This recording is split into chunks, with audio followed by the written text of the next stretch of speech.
Alright, so in this video I'm going to introduce you to one of the most important days that we've had so far in Latin 1, and that is verbs and how they are formed dependent upon what kind of verb it is. So, almost every day in the front of the room I say, on the left-hand side of the board, these are nouns. Nouns all belong to certain categories. Categories are called, and you know it's declensions. Verbs belong to categories as well. But the categories to which verbs belong is called conjugations. And by the way, I'm going to be saying different birds in this video, and by obviously watching the video and seeing the birds or knowing the birds will earn you a free quiz 100 by simply just watching. Now, I don't know how many times on the board I've put it, but I have a whole bunch with the following infinitive forms. Are, ere, ere, and ire. And I've always written them in the exact same order, and I've always included those four in that order because it aligns with the different conjugations. If you have a verb with an are infinitive, it is what we call a first conjugation. If you see a verb with an ere conjugation, it is what we call a second conjugation. Ere would be third conjugation, and ire would be fourth conjugation. Also beginning in this chapter, in the next chapter 11, you will learn that the verbs, when they are presented to you in the chapter down below where the new vocabulary is, or in the dictionary, the glossary, they list all of a verb's what are called principal parts. Principal parts are the fundamental forms of every verb that you can then manipulate those forms and create a whole variety of verbal forms. English has principal parts in the exact same way that Latin does. English has three principal parts. The first principal part that we have, and I will use as an example, let's go with the word fly. It's what we call the present, and we can do lots of things to that form in order to create a verbal expression. Like, for example, we can add the helping verb will to indicate future, flying tomorrow, I will fly. You could, of course, say simply he flies by adding an S, or in this case, the I or Y turns to IES. You could, of course, add an ing and the word was and indicate action yesterday, I was flying, and so forth and so on. The second principal part in English is what we call the past. And it's the form that we use to express an action yesterday. And then there's one called the past participle, which is then flown, fly, flew, flown. And from those three fundamental forms, you can get any expression of a verb concerning flying in the English language. Now, for Latin, on the other hand, it has four principal parts. But for our intents and purposes, we're only going to be dealing with the first two principal parts for now. And you can see I have written them up on the board, starting on the left-hand side with amo, amare. Now, when you're given the principal parts, they are not created equal. We do not care about the first principal part. We don't care, we don't care, we don't care, we don't care. What we do care about is the second principal part. And you're going to say this in person ad nauseum. The second principal part is the infinitive. The infinitive gives the conjugation and the present stem. All of that is going to be important. So when I look at amo, amare, I look at the amare part to know that it is a first conjugation. When I look at video, videre, I look at the videre to know that it is second conjugation. Now, when I look at mido, midere, and yakio, yakare, I note that both of them are third conjugation. Long ere, second conjugation, short ere, third. And so I'm going to start in the habit of now rewriting these to be in the following way. First, second, third, then I write another third, and then a fourth. And that is because there is a subcategory called the third IO. The reason why it's called the third IO is because if the first principal part happens to have an IO, it is then in that subcategory of third IO. So, when I look at middle iterate, the first thing you look at is the second principal part, is the infinitive. The infinitive gives the conjugation and the present stem. Your first bird is a blue jay. B-L-U-E, second word J-A-Y, blue jay. Now, I see that it's third, and then you look. And at what are you looking? You are looking at the first principal part to see if it is a third IO, and it is not. Over here, you look to see that it is third, and then you are going to look to see if it is a third IO, and indeed it is, and that's how you're going to know that it is a third IO. Now over here with the fourth conjugation, you know by looking at the second principal part, and you then get the fact that it's fourth with a long I-R-E.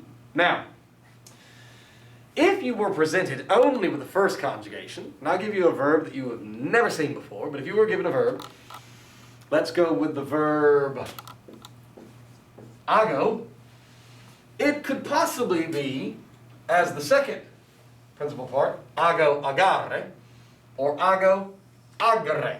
You will not be able to know which one. Likewise, and I should actually be pointing only to the third, not the third IO. Likewise, if I were to give you another verb that you have never seen before, and let's go with the verb, I suppose I could go with this verb, skio, although you've seen something rather similar to it. It could be either a third IO, or it could be a fourth, because all fourth conjugation verbs also have an IO. So why don't we call it fourth IO?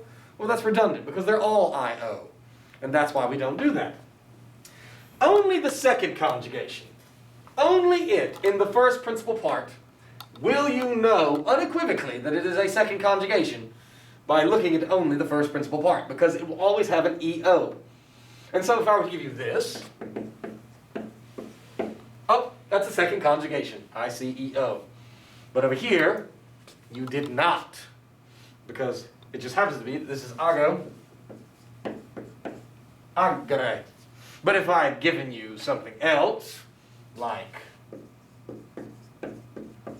werbero, then it would be, with that O alone, it'd be werbero, werberare. First conjugation. Likewise, I gave you skio. It is skio, skire. So that means that it is fourth conjugation, but I could have easily given you rapio, and when I give you the second principal part, rapre. It is obviously now telling you that it is a third. You gotta look. I-O. And so, here you have it. Look at the second principal part, amo amare, first conjugation. Video videre, second, or I should say second conjugation, long E. Mido midere, third, not an I-O. Yakio yakere, third, I-O. And then audio audire, fourth conjugation. And then obviously fourth I-O, but that's redundant. Now, what we're going to do, starting now in this chapter, chapter 10, is you're going to learn that if we were to conjugate every single one of these verbs, they're going to conjugate slightly differently because they belong to the different conjugations that you see here. And the way that they are going to be different is due to the fact of the formation of a present tense verb.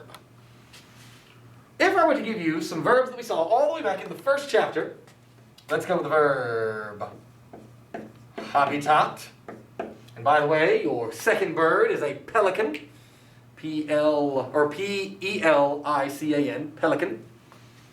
Habitat, or you could go on with the verb sedet, or you could go on with the verb legate, or you could go with the verb that we also learned,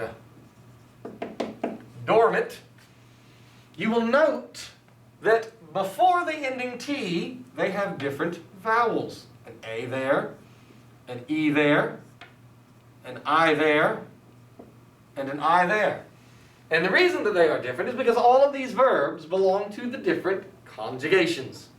And what we must do is to learn the form of these present tense verbs, because they all are going to have three parts to it. They're going to have a present stem, a present vowel, and a present ending. Present stem, present vowel, and a present ending. Present stem, present vowel, present ending. Present stem, present vowel, and a present ending. Now, the endings are not going to be a problem. We've known those for a long time now. O-S-T, must, tis, inty. Or M-S-T, must, tis, inty. Corresponding, of course, to I, you, he, we, y'all, they. And it's not going to be a problem whatsoever to find your present stem, the first part of it. And the reason being is that we can now expand what we say about the second principal part. Man, do we love the second principal part is the infinitive. The infinitive gives the conjugation, and it will give you the present stem.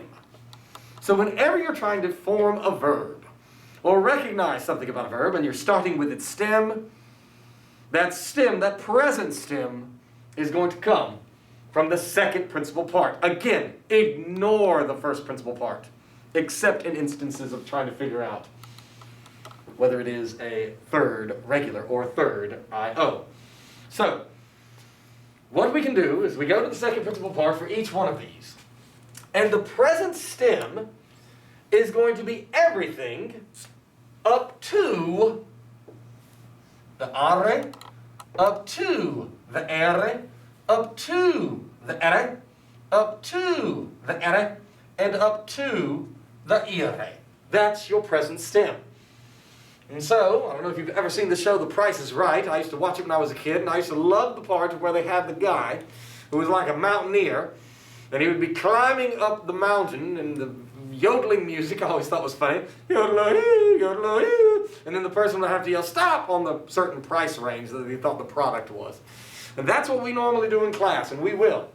In which, I'm going to put my marker right here, I'm going to drag it all across, and the students are the ones that are going to tell me, stop!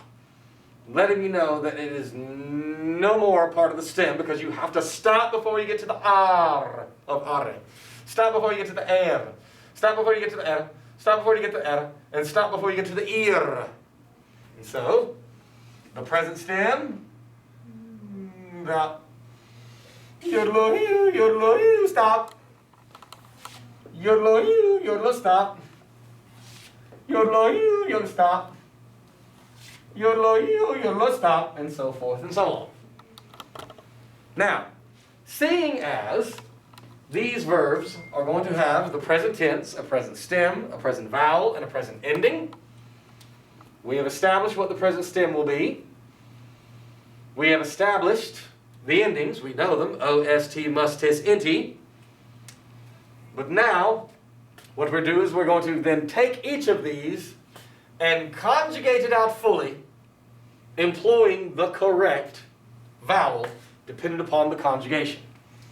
So your last bird of this video is a crow, C-R-O-W. And I'll make another video in which obviously you have another opportunity to learn, in which we will expand it all out. But verbs all belong to certain categories. Those categories are called conjugations. And you know the conjugation by looking at the second principal part is the infinitive. The infinitive gives the conjugation and the present stem. Thanks.